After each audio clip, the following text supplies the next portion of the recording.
So I just want to write that down. So the ability of a force to cause rotation. So we found that it depends on the point of application of the force. So further away from the pivot, the greater the ability to cause rotation.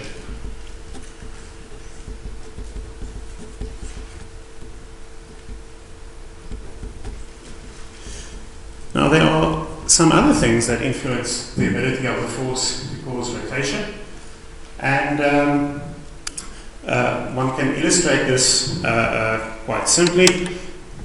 If I were to place a whole bunch of masses, so that if I increase the force acting on this side of the rod, the greater that becomes, the more severe the rotation is. So another thing that increases the ability of a force to cause rotation is the magnitude of the force applied. Now, can you think of another factor, one more factor, that influences the ability of a force to cause rotation? Sorry? Okay, we've already accounted for the pivot point. So we've got a certain distance between the pivot point and the applied force, and we know the greater that distance is, the more able the force is to cause rotation. So your hand first. Is any other force? Okay, let's assume there's just one for now. Direction is exactly it. You can think of this, if you walk through a door, you generally walk to the door and you push straight ahead. You don't try to open a door by kind of pulling it in a diagonal direction. Doesn't make sense. So, if, let's say, you've got a rod, there's a rod pivoted over here,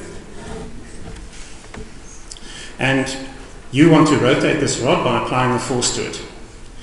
If you apply a force in that direction, obviously this rod will rotate. Right? So if my pin is the rod, I'm applying a force, it's rotating.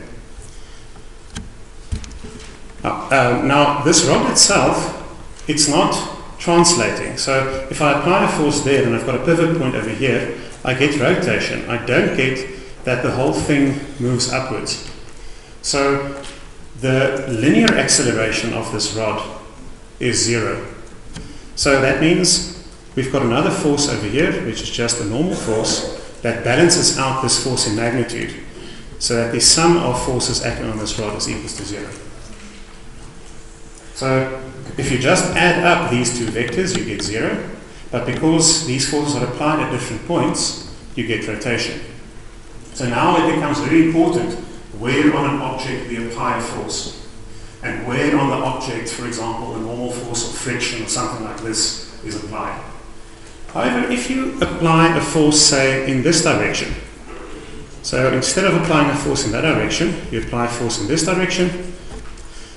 If this is like a little nail that's hammered into the table, you won't be able to pull this rod because there will be a normal force from the nail balancing out your force trying to pull the rod. Still, you will have that the sum of forces will be equals to 0, because this rod won't be going anywhere. If I pivot my pen like that, and I pull on it with my hand, I'm pulling in that direction, there's a normal force pulling it back, nothing happens. So the orientation of this force matters, because in both cases I have the sum of forces equals 0, but if I apply this force along the length of the rod, I don't get any rotation. If I apply it perpendicular to the length of the rod, I do get rotation. So for any arbitrary force, so if I just redraw this rod over there, if I now apply a force, say, in that direction, I can break this force up into two components. It's got a component perpendicular to this rod, and it's got a component parallel to this rod. This force is exactly countered by a component of the normal force. That force will also be countered by a component of the normal force, but because this force now acts in that direction, this y component will also cause rotation. So the greater the y component becomes in this case, the greater the ability becomes of this force to cause rotation. So the third factor that influences the ability of a force to cause rotation is the direction of the force.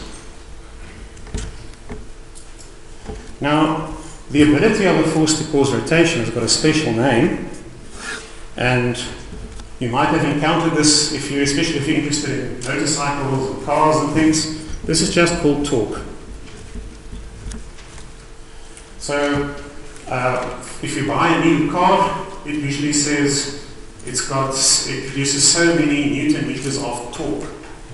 And you know the larger that number is, the better it is. But physically what it means is it's the ability of that engine to cause the wheels to rotate. So that's why a larger torque is more important, because a larger torque means an engine will be more able to rotate an axle, which means you go forward. So it doesn't simply matter how strong the engine is, it matters what its torque capabilities are. Now, let's put